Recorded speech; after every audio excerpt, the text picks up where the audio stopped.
தர்மத்தில் சொல்லக்கூடியவர் ஆதி முதற் கடவுளாக விளங்கக்கூடியவர் விநாயகர்.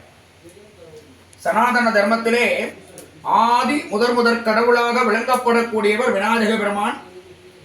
நாயகன் என்றால் தலைவன், வி என்றால் தனக்கு மேலான. விநாயகர் என்ற சொல்லுக்கு தனக்கு மிஞ்சிய கடவுள் இல்லை. அப்படிப்பட்ட விநாயக பெருமான முதற்கண் வணங்கி நாம் செய்யக்கூடிய வியாபார ஸ்தலத்திலே எந்தவித விக்னங்கள் இல்லாமல் அகலனும் அப்படிங்கிற ஒரு பிரார்த்தனையோடு கற்பக விநாயகர் சுரூபமாக விளங்கப்படக்கூடிய மகா கணபதி.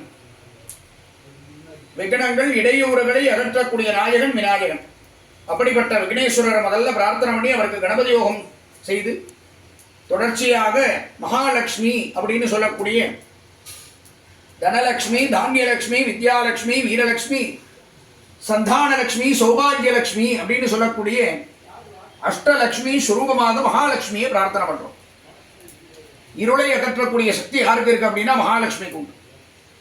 ஏன்னா ஒரு இடத்துல இருள் இருக்கு அப்படின்னா அந்த இடத்துல மகாலட்சுமியை அழைக்கிறோம் அப்படின்னா அந்த மகாலட்சுமி இருக்கக்கூடிய இடத்திலே இந்த இருள் அகன்று செல்வ செழிப்பு உண்டாகும். அதுதான் மகாலட்சுமியுடைய அற்புதமான ஒரு வழிபாடு. அப்படிப்பட்ட திருமகள் வேள்வி மகாலட்சுமியை பிரார்த்தனை பண்ணி அவளுக்குரிய ஆகுதிகள் கொடுத்து இப்பொழுது ஒரு வேள்வியிலே மிக முக்கியமானது நவகிரக ஹோமம் அப்படின்னு சொல்றோம்.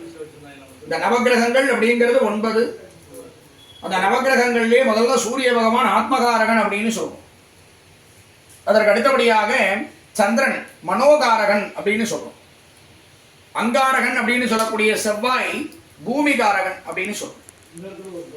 அடுத்தபடியாக புதன் ஞானகாரகனும், குரு பகவான் புத்திர பௌத்திரஸ்தானம் தொழில் வியாபாரத்திற்கு அதிபதியும் குரு பகவான். குரு பார்த்தால் கோடி நன்மை அப்படின்னு சொல்றோம். எந்த தோஷம் இருந்தாலும் குரு பகவானுடைய பார்வை இருந்தா எல்லா தோஷங்களும் விலகும். வியாபார அபிவிருத்தி சகலவிதமான அனுகிரகங்களையும் கொடுக்கக்கூடியவர் யாரு? பிரகஸ்பதியாக போற்றப்படக்கூடிய குரு பகவான்.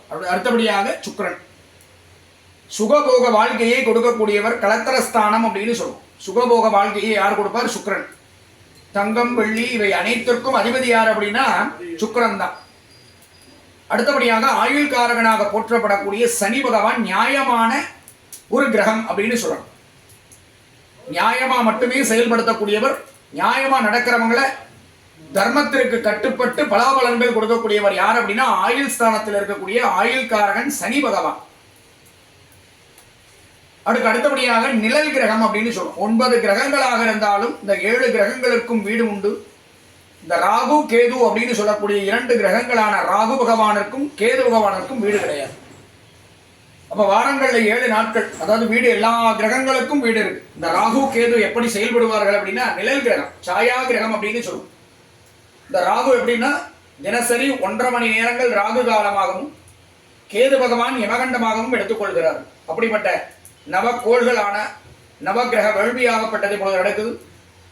நம்ம என்ன செய்யணும் அப்படின்னா மனதார நவகிரகங்களை பிரார்த்தனை பண்ணி சூரியன் தகப்பனுடைய ஸ்தானம், சந்திரன் தாயாருடைய ஸ்தானம், செவ்வாய் சகோதர ஸ்தானம், சகோதரன் சகோதரி, புதன் தாய்மாமனுடைய ஸ்தானம், குரு பகவான் புத்திர பௌத்திர ஸ்தானம், சுக்கிரன் ஆண் பெண் இருபாலருடைய திருமணத்தை தீர்மானிக்கக்கூடிய சுக்கிரன், சனி ஆயுள் காரகன், இந்த ராகு கேது பாட்டனார் பாட்டியார், முப்பாட்டனார் முப்பாட்டியார். இப்படிப்பட்ட கிரகங்களான 9 கிரகங்களுடைய தோஷங்கள் விலகி இந்த வியாபார ஸ்தலத்தில் லட்சுமி குபேரருடைய அனுகிரகம் நிலைச்சு நின்று வியாபார செல்வ செழிப்போடு வியாபாரத்திலே ஏற்படக்கூடிய சகல விதமான திருஷ்டி தோஷங்களை அகற்றும் விதமான சுதர்சன வேள்வியோடு நிறைவு பெற்று இப்பொழுது நவகிரக ஹோமமானது நடைபெறுகிறது.